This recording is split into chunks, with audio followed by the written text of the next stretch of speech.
এইবাৰ যিটো দেখিছোঁ, যিটো শুনিছোঁ মানুহৰ পৰা বা যিটো এক্সিট পলত দেখিছোঁ, সকলো সান মিহলি কৰি মোৰ মনত এইটো দৃঢ় ধাৰণা হৈছে যে বিজেপিয়ে চৰকাৰ গঠন কৰিব। আৰু বিজেপি চৰকাৰ মানে মাননীয় মুখ্যমন্ত্ৰী, বৰ্তমানৰ মুখ্যমন্ত্ৰী হিমন্ত বিশ্ব শৰ্মা ডাঙৰীয়াই আকৌ মুখ্যমন্ত্ৰী হ'ব। আৰু যিটো আচলতে আগতেই ডিক্লেয়াৰো কৰি থৈ গৈছে আমাৰ মাননীয় অমিত শ্বাহ ডাঙৰীয়াই যে অসমত আকৌ ডক্টৰ হিমন্ত বিশ্ব শৰ্মা ডাঙৰীয়াই মুখ্যমন্ত্ৰী হ'ব। সেইকাৰণে আমি তেখেতক মুখ্যমন্ত্ৰী হিচাপে আগত ৰাখি পেলাই প্ৰক্ষেপ কৰি পেলাই ভাৰতীয় জনতা পাৰ্টীয়ে এইবাৰ নিৰ্বাচনত অৱতীৰ্ণ হৈছে। সেইকাৰণে আমাৰ চৰকাৰ হ'ব, তেখেত মুখ্যমন্ত্ৰী হ'ব।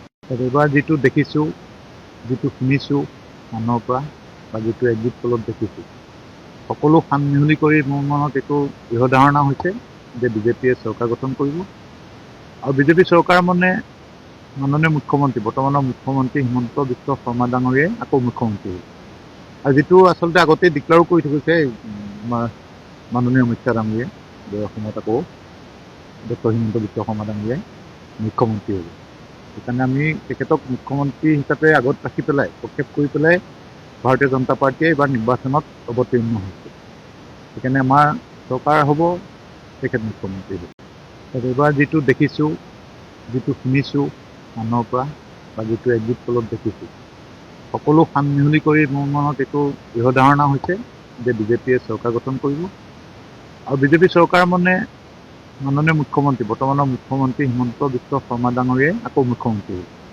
আৰু যিটো আচলতে আগতেই ডিক্লেয়াৰো কৰি থৈ গৈছে আমাৰ মাননীয় অমিত শ্বাহ ডাঙৰীয়াই যে অসমত আকৌ ডক্টৰ হিমন্ত বিশ্ব শৰ্মা ডাঙৰীয়াই মুখ্যমন্ত্ৰী হ'ব।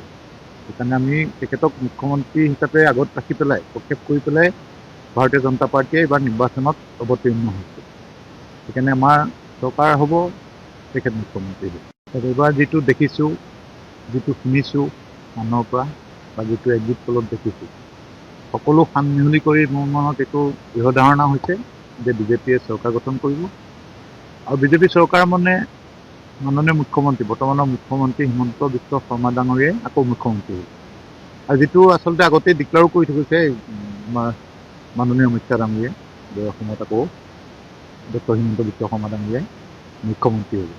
সেইকাৰণে আমি তেখেতক মুখ্যমন্ত্ৰী হিচাপে আগত ৰাখি পেলাই প্ৰক্ষেপ কৰি পেলাই ভাৰতীয় জনতা পাৰ্টীয়ে এইবাৰ নিৰ্বাচনত অৱতীৰ্ণ হৈছে। সেইকাৰণে আমাৰ চৰকাৰ হ'ব, তেখেত মুখ্যমন্ত্ৰী হ'ব। এইবাৰ যিটো দেখিছোঁ, যিটো শুনিছোঁ মানুহৰ পৰা বা যিটো এক্সিট পলত দেখিছোঁ, সকলো সান মিহলি কৰি মোৰ মনত এইটো দৃঢ় ধাৰণা হৈছে যে বিজেপিয়ে চৰকাৰ গঠন কৰিব।